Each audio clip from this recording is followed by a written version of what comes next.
Hi everyone, आप सभी का चैनल में स्वागत है। आज हम करेंगे एडवर्ब का प्रयोग। हम कैसे करते हैं अगर हमें अंग्रेजी सीखनी है तो जब हम इंग्लिश का यूज़ करते हैं तो हम किस तरीके से शुरुआती रूप में हम एडवर्ब का प्रयोग करते हैं। एडवर्ब कहते हैं क्रिया विशेषण। तो देखते हैं, आज सेंटेंसेस करते हैं तो आपको ज़्यादा समझ में आएगा। So let's begin with the sentences. First sentence है, जैसे हमने कहा amazingly enough we got no response. जैसे हमने हिंदी में बोला, सबसे आश्चर्य की बात यह है कि हमें कोई जवाब नहीं मिला। फॉर एग्जाम्पल, आपने जैसे किसी से कुछ पूछा और आपको कोई जवाब नहीं मिला। आपने बड़ी उम्मीद लगाई कि आपको कुछ ना कुछ उसका रिस्पॉन्स मिलेगा, सल्यूशन मिलेगा, लेकिन आपको सपोज़ किसी से आपने बात करी और आपको रिस्पॉन्स नहीं मिला, तो आप यही बोलेंगे ना, सबसे आश्चर्य की बात है भाई कि मुझे तो कोई जवाब ही नहीं मिला। तो ये हम क्रिया विशेषण है, ये एडवर्ब का हम यूज़ करते हैं बोलते हुए। तो इसकी अंग्रेजी कैसे बनेगी वो देखते हैं।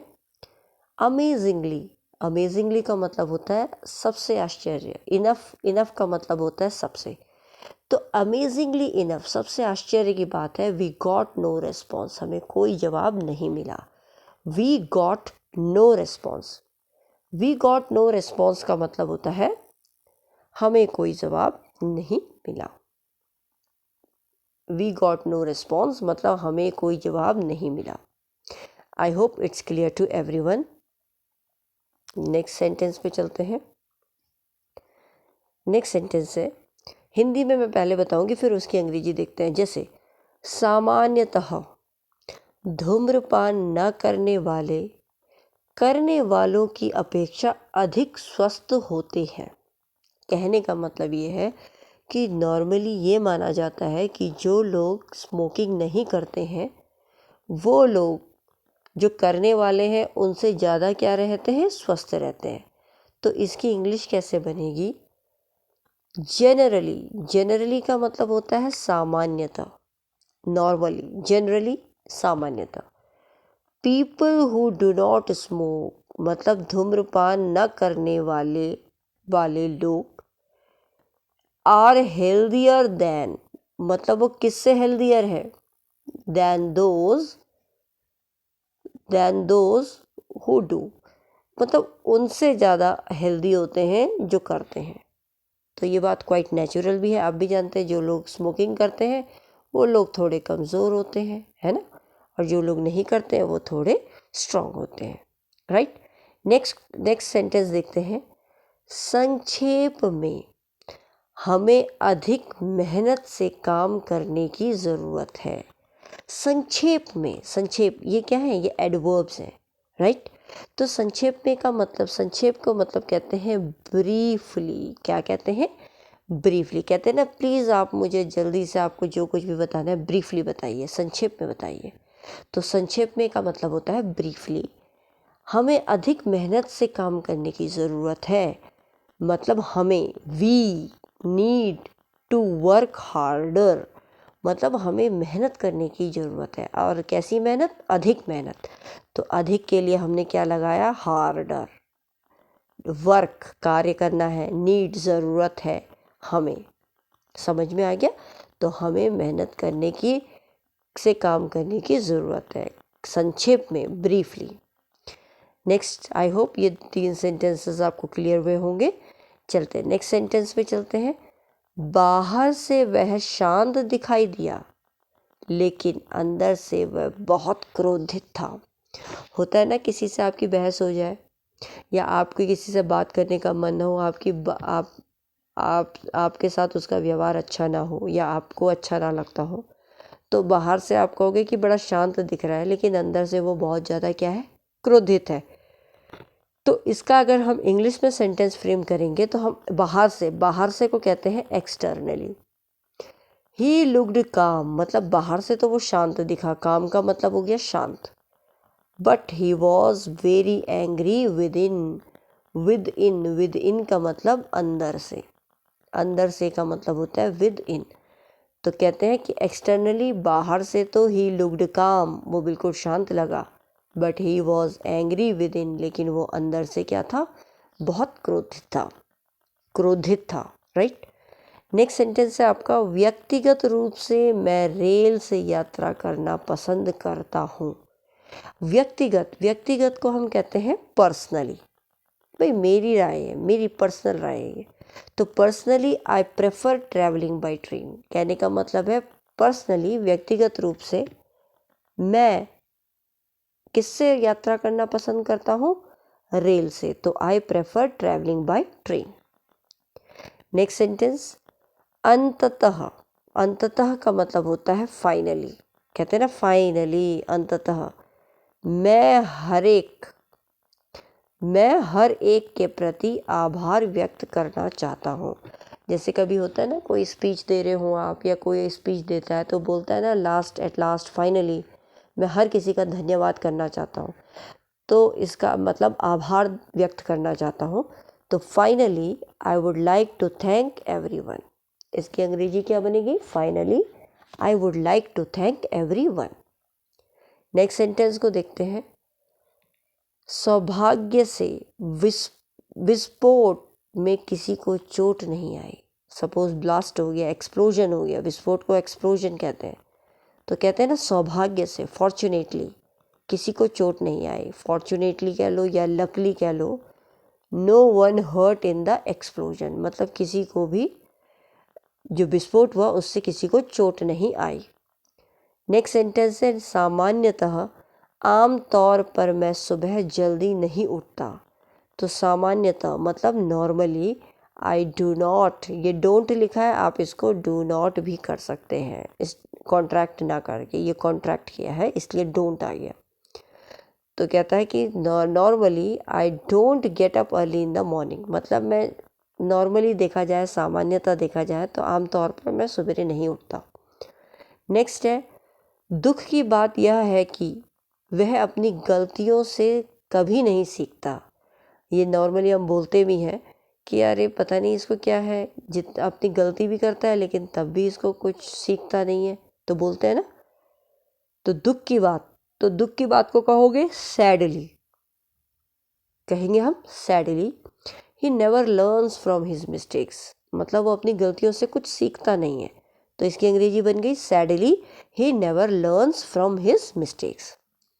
नेक्स्ट क्वेश्चन है, अचरज की बात है या आश्चर्य की बात है कि उसने मुझे इस बारे में कभी नहीं बताया।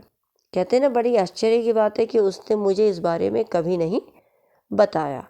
तो इस आश्चर्य मैंने पहले भी लिखाया था आपको, आश्चर्य हो गया स्ट्रेंजली इनफ, क्योंकि वो थोड़ा बहुत आश्चर्य में है, और ऊपर था सबसे आश्चर्य की बात है अमेजिंगली इनफ, तो आप दोनों चीज़ लगा सकते हैं। स्ट्रेंजली इनफ, स्ट्रेंज इसलिए क्योंकि बड़ी विचित्र बात है, ठीक है। तो अचरज मतलब विचित्र की बात है कि he never told me about it, उसने मेरे को इस बारे में कभी बताया ही नहीं, ऐसा होता है ना। नेक्स्ट सेंटेंस पे चलते हैं। नेक्स्ट है आपका 11th सेंटेंस, सतही तौर पर, सतही मतलब सरफेस पर, मतलब हम ज़मीन से जुड़ी हुई अगर हम बात करें, सतही तौर पर वह एक अच्छा आदमी दिखाई देता है। कहते हैं ना भाई, सुपरफिशियली ही seems to be a good man, मतलब अगर हम ऐसे देखें उसको सतह पर तो ऐसा लगता है कि वो बहुत ही अच्छा आदमी है। तो सुपरफिशियली ही seems to be a good man, तो यहाँ सुपरफिशियली जो है वो आपका क्या है, एडवर्ब है। नेक्स्ट है, अचरज की बात यह है कि उसने मेरी विनती मान ली। सरप्राइजिंगली, बड़ी विचित्र बात है कि ही एक्सेप्टेड माई रिक्वेस्ट, उसने मेरी क्या मान ली, विनती मान ली। नेक्स्ट है, इसमें आश्चर्य की कोई बात नहीं कि उसकी नौकरी चली गई। नॉट सरप्राइजिंगली, एडवर्ब हो गया ना, ये कोई आश्चर्य की बात नहीं है। Not surprisingly he lost his job, उसने अपनी जॉब खो दी। नेक्स्ट सेंटेंस है, दुर्भाग्य से बुद्धि और सौंदर्य अक्सर एक जगह नहीं रहते। दुर्भाग्य जिसे हम कहते हैं unfortunately, brains and good looks don't usually go together. कहते हैं ना यार, दुर्भाग्य से बुद्धि और सौंदर्य अक्सर एक जगह नहीं रहते। तो unfortunately brains and goods looks मतलब गुड लुक्स अच्छे दिखाई देने वाले don't usually go together. Next है गंभीरतापूर्वक बता रहा हूँ मुझे यह नौकरी पसंद नहीं है। कहते हैं ना भाई मैं तो बहुत सोच समझ के गंभीर रूप से बोल रहा हूँ कि मुझे ये नौकरी पसंद नहीं है। तो गंभीरतापूर्वक seriously I don't like this job, मतलब सिंसियरली कह रहा हूँ मैं, seriously I don't like this job, मुझे ये नौकरी पसंद नहीं है। नेक्स्ट सेंटेंस है सामान्य रूप से पुरुष महिलाओं से ज़्यादा लंबे होते हैं। तो महिलाओं से ज़्यादा लंबे जनरली देखा जाए तो मेल्स होते हैं, तो इसको हम बोलेंगे ब्रॉडली स्पीकिंग, सामान्यतः रूप से, या जनरली स्पीकिंग, आप दोनों में से कुछ भी लगा सकते हैं। Men are taller than women, आदमी लोग जो होते हैं वो क्या होते हैं, वीमेन से थोड़े से लंबे होते हैं। Is that clear? Next sentence पे चलते हैं। नेक्स्ट सेंटेंस है व्यवहारिक दृष्टिकोण से बात करें तो रात में से अरबपति होना लगभग असंभव है। कहते हैं ना रात में कोई लखपति हो गया, अरबपति हो गया, तो ये व्यवहारिक रूप से नहीं बात जमती। तो practically speaking it is nearly impossible to become billionaire overnight, कि कहो कि भाई एक ही रात में मैं बहुत बड़ा अमीर बिलियनर बन जाऊं, तो वो पॉसिबल नहीं है। नेक्स्ट पे चलते हैं। नेक्स्ट क्वेश्चन है 18th, वास्तविक या वास्तववादी दृष्टिकोण से बोला जाए तो तुम एक साल में अरबपति नहीं हो सकते। देखो दोनों क्वेश्चन को समझने में थोड़ा सा फर्क है। ऊपर वाली लाइन कहता है कि व्यवहारिक रूप से दृष्टिकोण से बात करें तो रात में ही अरबपति होना लगभग असंभव है, जिसका मतलब होता है practically speaking it is impossible to become a billionaire overnight. लेकिन दूसरी बात में कहता है वास्तविक दृष्टिकोण से बोला जाए तो तुम एक साल में शून्य से अरबपति नहीं हो सकते। तो रियलिस्टिकली स्पीकिंग वास्तविक बात कहें तो realistically speaking you can't become billionaire out of zero, मतलब ज़ीरो में से बिलियनर नहीं बन सकते एक साल में। याद ध्यान देना ये एक साल है, क्योंकि यहाँ एक साल की बात कही है। ये है करे तो रातों रात में अरबपति, तो ओवरनाइट, एक ही रात में। समझ में आ गया? आई होप इट्स क्लियर। नेक्स्ट उस पर चलते हैं। नेक्स्ट रहता है सच कहा जाए तो ईमानदारी से कहा जाए तो मैं इस सम्मान के योग्य नहीं हूँ। तो रियली स्पीकिंग सच कहा जाए या फिर ईमानदारी से कहा जाए honestly speaking I don't deserve this honour, ये जो सम्मान मुझे मिल रहा है मैं इसके योग्य नहीं हूँ। नेक्स्ट देखिए सही कहें तो 241, मतलब अगर हम सही कहें तो 24,317 रुपये खर्च हो गए या खर्चा आएगा। तो रफली स्पीकिंग ये सेंटेंस में थोड़ा सा एरर है। इसमें एरर ये है कि रफली speaking Mumbai is 1000 kilometres from here. तो कहने का मतलब है मोटे तौर पे कहें तो मुंबई यहाँ से, आप थोड़ा सा इसमें देख लीजिएगा ये टाइपिंग मिस्टेक हुआ है। हम इसकी जो इंग्लिश बना रहे हैं रफली speaking Mumbai is 1000 kilometres from here, तो मोटे तौर पे कहें तो मुंबई यहाँ से 1000 किलोमीटर है। ये गलती से इधर आना चाहिए था, ये टाइपिंग में गलती हुई है, एरर आया है। तो इसकी ये हिंदी और इंग्लिश ऊपर ये वाली है। और अगर हम नेक्स्ट क्वेश्चन को पढ़ें सही कहें तो 24,317 रुपये का खर्च आएगा। तो इसकी इंग्लिश बनेगी स्ट्रिक्टली स्पीकिंग या exactly speaking it will cost 24,317 rupees. तो प्लीज़ कंफ्यूज मत होइएगा, ये वाला जो हिंदी में है कन्वर्जन इसका है और इस वाले की हिंदी का कन्वर्जन ये वाला है। लास्ट में चलते हैं कानूनन कहें तो यह गंभीर अपराध नहीं है। तो legally speaking this is not a serious crime. I hope आपको ये वीडियो पसंद आई होगी। आपको ये वीडियो कैसी लगी, हेल्पफुल लगी, जैसी भी लगी आप अपना फीडबैक दीजिए। अच्छी लगी तो अच्छी, नहीं तो नहीं। कमेंट सेक्शन में आप ज़रूर मेंशन कीजिए। और जिन्होंने अभी तक ये चैनल सब्सक्राइब नहीं किया है तो प्लीज़ ये चैनल को सब्सक्राइब कीजिए, नोटिफिकेशन बेल को ज़रूर दबाएं जिससे कि आपको नई वीडियोस अपलोड होते ही नोटिफाई हो जाए, और लाइक और शेयर करना ना भूलें। नेक्स्ट वीडियो को लेके आते हैं, अब देखते हैं नेक्स्ट वीडियो में I will bring some more interesting facts. तब तक के लिए thank you and thanks for watching this video.